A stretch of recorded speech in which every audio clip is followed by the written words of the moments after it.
CM Revanth Reddy అధ్యక్షతన జరిగిన Telangana cabinet సమావేశం ముగిసింది. దాదాపు 2 గంటలకు పైగా కేబినెట్ భేటీ కొనసాగింది. ఈ సందర్భంగా సర్వే వివరాలను అధికారులు సీఎంకు వివరించారు. కులగణన, వర్గీకరణ రిపోర్టులపై మంత్రివర్గం చర్చించింది.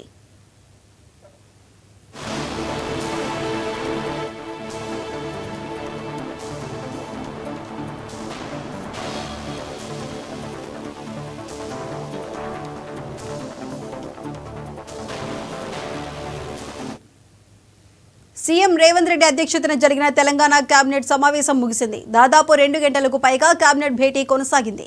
ఈ సందర్భంగా సర్వే వివరాలను అధికారులు సీఎంకు వివరించారు. కులగణన, వర్గీకరణ రిపోర్టులపై మంత్రివర్గం చర్చించింది.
సీఎం రేవంత్ రెడ్డి అధ్యక్షతన జరిగిన తెలంగాణ కేబినెట్ సమావేశం ముగిసింది. దాదాపు 2 గంటలకు పైగా కేబినెట్ భేటీ కొనసాగింది.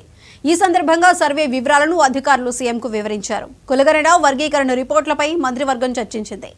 అయితే దీనికి సంబంధించి మరింత సమాచారం మా స్పెషల్ కరెస్పాండెంట్ రాజ్ కుమార్ అందిస్తారు.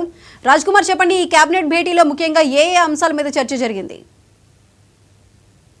సాయసుగా ఏదైతే దీనికి సంబంధించి ముఖ్యమంత్రి రేవంత్ రెడ్డి అధ్యక్షతన కూడా కేబినెట్ సమావేశం జరిగింది. బీసీ లెక్కలపై వస్తున్నటువంటి దానిపై కూడా ఇప్పటికే పూర్తిగా దానిపై మాట్లాడేందుకు దాదాపు 2 గంటల పాటు కూడా ప్రత్యేక అసెంబ్లీ సమావేశంలో కూడా సుదీర్ఘంగా చర్చించడం జరిగింది. 2 రిపోర్ట్లను కూడా ఆమోదం తెలపడం జరిగింది. ఏదైతే కులగణన కావచ్చు, అదేవిధంగా బీసీకి సంబంధించినటువంటి అంశాలపై కూడా ఈ రెండింటికి అంటే బీసీ కులగణనకు సంబంధించినటువంటి అదొకటి ఎస్సీ వర్గీకరణ కూడా ఏదైతే పాజిటివ్ గా ఆమోదం తెలిపే అవకాశం ఉంది. మరికొద్ది సేపట్లో కూడా అంటే దీని అన్నిటిపై కూడా బీసీల యొక్క కులగణనపై ఇప్పటికే ప్రతిపక్షాలు పెద్ద ఎత్తున కూడా ఆరోపణలు అంటే దాదాపు 20 లక్షల మంది బీసీలు ఎక్కడికి వెళ్లారు, అంటే మొత్తం అవకతవకలు జరిగాయి, ఈ ప్రత్యేక అయితే సమగ్ర సర్వేతో కూడా ఎటువంటి లాభం లేదని కూడా ప్రతిపక్షాలు విమర్శిస్తున్న నేపథ్యంలో దీనిపై మంత్రివర్గం కూడా భేటీ అయి దాదాపు సుదీర్ఘంగా 2 గంటల పాటు చర్చ జరిపి కులగణన అంశం కావచ్చు, అదేవిధంగా ఎస్సీ వర్గీకరణ కూడా ఇప్పటికే మందకృష్ణ మాదిగా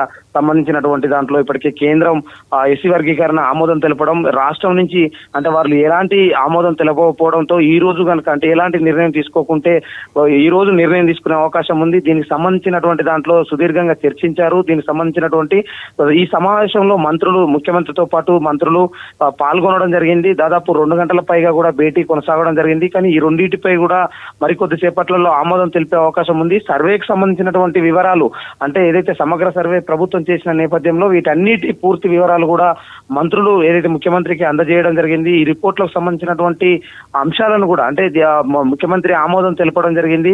ఈ 2 రిపోర్ట్లు మాత్రం మరికొద్ది సేపట్లలో అసెంబ్లీ ఆమోదం తెలిపే అవకాశం ఉంది. దీనిపై అంటే ప్రత్యేక అసెంబ్లీ సమావేశంలో దీనికి సంబంధించినటువంటి అంశాలు కులగణన కావచ్చు, ఎస్సీ వర్గీకరణ కొన్ని సంవత్సరాల నుంచి కూడా ఎన్నో పోరాటాలు కూడా చేసినటువంటి మందకృష్ణ మాదిగా దానికి సంబంధించినటువంటి గ్రీన్ సిగ్నల్ ఇచ్చే అవకాశం ఉంది. బీసీలకు కూడా దీనిపై వచ్చేటువంటి స్థానిక సంస్థల ఎన్నికల్లో ఎక్కువగా కూడా బీసీలకే సీట్లు కేటాయించాలని ఇప్పటికే చెప్పడం జరిగింది. ఈ నివేదిక ఢిల్లీ కూడా పంపే అవకాశం ఉంది. దీని ఆధారంగానే సీట్లు కూడా కేటాయించే అవకాశం ఉందని కూడా తెలుస్తా ఉంది. మొత్తానికి మాత్రం ఇటు ఎస్సీ వర్గీకరణ కావచ్చు, ఇటు కులగణన మాత్రం సుదీర్ఘంగా చర్చ జరపడం జరిగింది. మరికొద్ది సేపట్లో ఈ రెండింటికి కూడా అసెంబ్లీ ఆమోదం తెలిపే అవకాశం ఉంది. Right Raj Kumar, thank you.